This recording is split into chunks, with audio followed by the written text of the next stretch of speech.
Los papas no tenían miedo de usar el nombre de Cristo en su beneficio. ¡Silencio! La iglesia lo hizo todo por amor a Cristo y a la humanidad. Pero es claro que tú no eres capaz de entenderlo. ¡Tendré que excomulgarte! Haz lo que quieras, no me asustas. ¡Excomulgado! ¡Dios! ¡Esto no ha terminado, Urbano!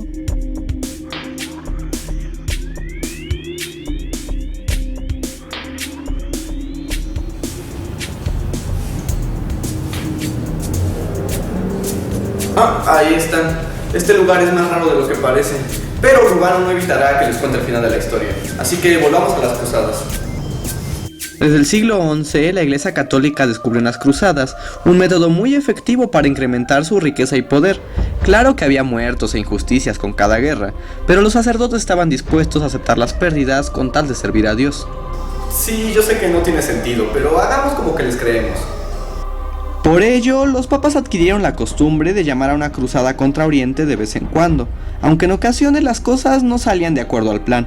El mayor ejemplo de esto es la Cuarta Cruzada. En 1202, el Papa Inocencio III llegó a la conclusión de que ya era tiempo de otra guerra, así que animó a los reyes europeos a que se unieran bajo la cruz. El plan de Inocencio era recuperar Jerusalén por una ruta diferente. En vez de atravesar los desiertos de Siria, los cruzados llegarían por mar a Egipto y de ahí viajarían a Tierra Santa. Pero había un pequeño problema. No había suficientes barcos para transportar a las tropas, así que los cruzados se dirigieron a Venecia, la ciudad comerciante más poderosa de Europa. Lo que las tropas del Papa no contemplaron fue la especialidad de los venecianos. No, me refiero a la intriga y el complot.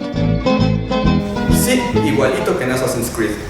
En aquel entonces Venecia era dirigida por el dogo Enrico Dandolo, un hombre frío y sin escrúpulos, maestro de la manipulación y la mentira. Además estaba ciego y aún así todos le tenían mucho miedo. Se los digo, ahí tienen un personaje para Assassin's Creed. Enrico Dandolo urdió un plan para que la cruzada sirviera a sus propios intereses. Aceptó el trabajo de construir barcos para el Papa, asumiéndolo como su contribución a la voluntad de Cristo. Sin embargo, tenerlos listos llevaría tiempo. Para que no se aburrieran, Dandolo trató a los cruzados como reyes y les ofreció todos los lujos y comodidades de Venecia. Cuando la flota estuvo lista, el dogo hizo lo más bajo que un hombre en este mundo puede hacer. Les pasó la cuenta. El precio de la flota, más todo lo que consumieron los soldados en su estancia, excedía por mucho el presupuesto de la campaña. Los cruzados estaban en la quiebra. Y lavar los platos no resolvería el problema. Afortunadamente, Dandolo ofreció a los cruzados una oferta que no podían rechazar. Amigos míos, yo entiendo que son enviados de Cristo, así que estoy dispuesto a olvidar la deuda a cambio de un pequeño favor. ¿De qué se trata? Quiero que me ayuden a destruir la ciudad de Zara. ¿Qué? Pero ellos son cristianos. Pero a nosotros Cristo nos quiere más. Estoy seguro de que estará de acuerdo. No lo sé. Bueno, o hacen lo que les digo, o se quedan aquí para siempre fregando pisos. Bueno, entonces sí. ¿No olvida algo? Oh, grazie, don Enrico, grazie. La ciudad de Zara, ubicada en la actual Croacia, era la rival comercial de Venecia. Años atrás habían peleado por el control del mercado con el Imperio Bizantino, y los italianos habían sido desplazados. Aquella era la oportunidad de Enrico para tomar venganza. Los cruzados destruyeron la ciudad, ignorando la orden papal que les impedía atacar poblaciones cristianas. Cuando Inocencio se enteró, gritó como nenita: ¡Excomulgado! Pero después el Papa se dio cuenta que si quería recuperar Jerusalén, necesitaba a los cruzados, así que los perdonó. Y luego a los venecianos, porque al parecer el Vaticano dependía de sus relaciones comerciales con Venecia. Qué bello es el perdón desinteresado de Jesús. Después de la caída de Zara, se esperaba que los cruzados partieran ahora sí hacia Jerusalén, pero antes de hacerlo recibieron una oferta de Alexis III de Bizancio. Por aquellos años, la situación en Constantinopla era complicada.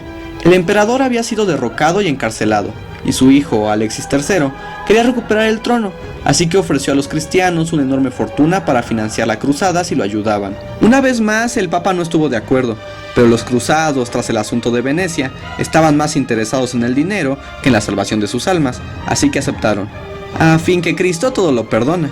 En 1203, los cruzados y sus aliados venecianos arrasaron Constantinopla, derrocaron al usurpador y saquearon la ciudad. En teoría ahora sí debían partir a Jerusalén, pero con los tesoros que consiguieron tras el saqueo de Constantinopla, los cruzados prefirieron volver a casa con los bolsillos llenos.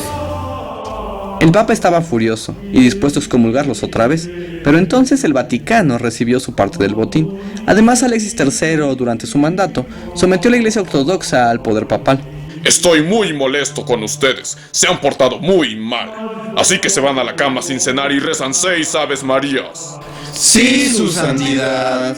Muy bien, y no lo vuelvan a hacer. Ahora, ¿dónde pusieron ese retablo de oro de 5 metros? Se verá increíble en mi comedor. La Cuarta Cruzada nunca llegó a Jerusalén, y sus crímenes contra otros cristianos se convertirían en una vergüenza en años posteriores. Sin embargo, todo el asunto hizo que Inocencio se diera cuenta de algo muy importante. Las cruzadas eran contra el Islam, pero esta vez no fuimos tan lejos. Nos fue mejor y nadie dijo nada. Inocencio decretó entonces que las cruzadas debían dividirse en 2 frentes. El primero para combatir a los infieles musulmanes y el segundo para luchar contra todos los enemigos de Dios, es decir, cualquiera que no estuviera de acuerdo con el Vaticano. Inocencio debía probar su nueva idea, si era cierto que podía declarar una cruzada contra cualquiera que le cayera mal. Y las víctimas perfectas las encontró no muy lejos de Roma. Desde el siglo XII, una secta cristiana, conocida como los cátaros, había cobrado mucha fuerza en Francia. El Vaticano consideraba herejes a los cátaros, pues estos defendían que Dios no era una trinidad, sino una dualidad. Monstruos.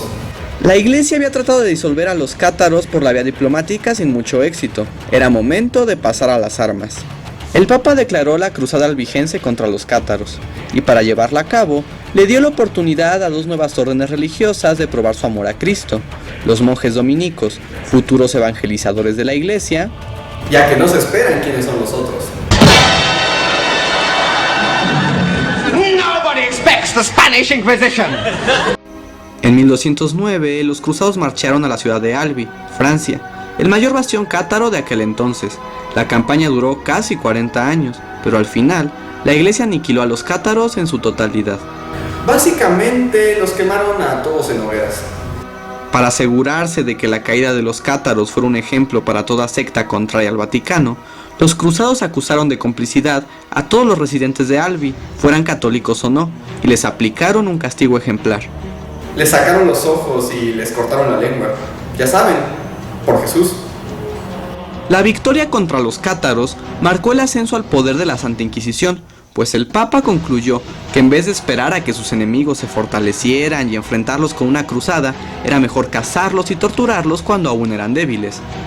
Todo en nombre de Dios, por supuesto. Y el resto es historia. The Inquisition, let's begin. The Inquisition, look out, Sam. We have a mission to convert the Jews. We're gonna teach them wrong from right. We're gonna help them see the light and make an offer that they can't refuse. That the Jews just can't refuse. Confess, don't be boring. Say yes, say yes. Don't be dull. A fact you're ignoring. It's better to lose your skull cap than your skull. The Inquisition, what a show. The Inquisition, here we go. We know you're wishing that we'd go away, but the Inquisition's here and it's here to stay. Oh boy, the Inquisition, what joy. The Inquisition, oi, oi. La derrota de los cátaros animó a los papas venideros a declarar una guerra santa contra cualquiera que les causara problemas, lo que desencadenó en una lista interminable de cruzadas ajenas al conflicto en Jerusalén. Las cruzadas nórdicas, las cruzadas suecas, las cruzadas de Wendisch, las de Stendinger, la cruzada aragonesa, la cruzada alejandrina, la de Madián, la cruzada de los Balcanes, la cruzada tártara, y así y así. Fueron cientos de años de guerras sagradas con muchos muertos y dinero de por medio, pero no todo puede durar para siempre. En 1271 estalló la Novena Cruzada para recuperar Jerusalén, y como las anteriores fracasó. La diferencia fue que en esta campaña, la Iglesia Católica perdió todos sus territorios en Medio Oriente. Aunque no es que importara gran cosa, el mundo había cambiado mucho en todo ese tiempo. Siglos de cruzadas habían garantizado el poder de la Iglesia sobre los reinos europeos, y para el siglo XIII organizar otra expedición no traería ningún beneficio. A decir verdad, el único obstáculo que tenía el Vaticano para su dominio incuestionable venía de sus propias filas. Con el paso del tiempo, los templarios se habían convertido en una de las organizaciones más poderosas de la Tierra, al grado de que su poder político y económico superaba al de varios monarcas y rivalizaba con el Vaticano.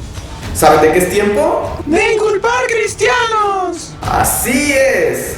En 1306, el entonces rey de Francia, Felipe IV el Hermoso, Es el hombre más bello del mundo. había contraído una deuda millonaria con los templarios, la cual no estaba dispuesto a pagar. Así que unió fuerzas con el Papa Clemente V para deshacerse de la orden. Se acusó a los templarios de herejía, sacrilegio, idolatría y sodomía. Al principio no había pruebas, pero el Papa consiguió algunas confesiones con ayuda de viejos amigos. The Inquisition, what a show. The Inquisition, here we go. We know you're wishing that we go away. But the Sí, ya entendimos. Bajo tortura, los templarios aceptaron todas las acusaciones. La orden fue desintegrada y sus miembros ejecutados. Acto seguido, todos sus bienes se repartieron entre la Iglesia y el Reino de Francia. ¡Qué conveniente! La caída de la Orden del Temple marca el final de la era de las Cruzadas.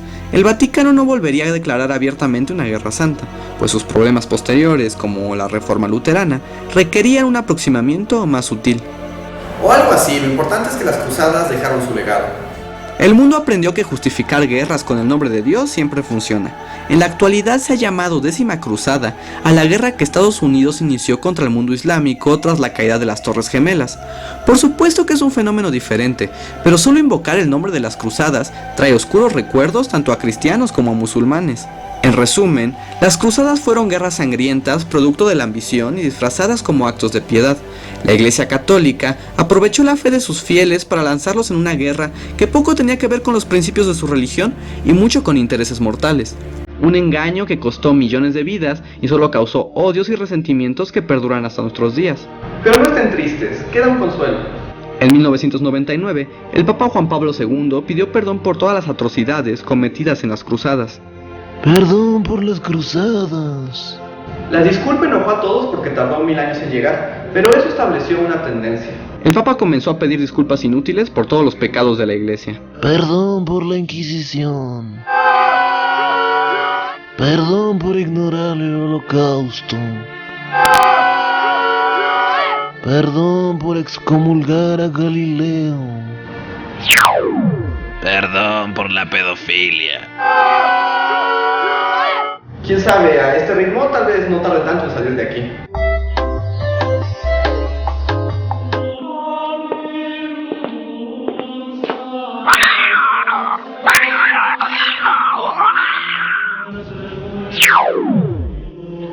Es bueno estar de vuelta, aunque una disculpa no es suficiente.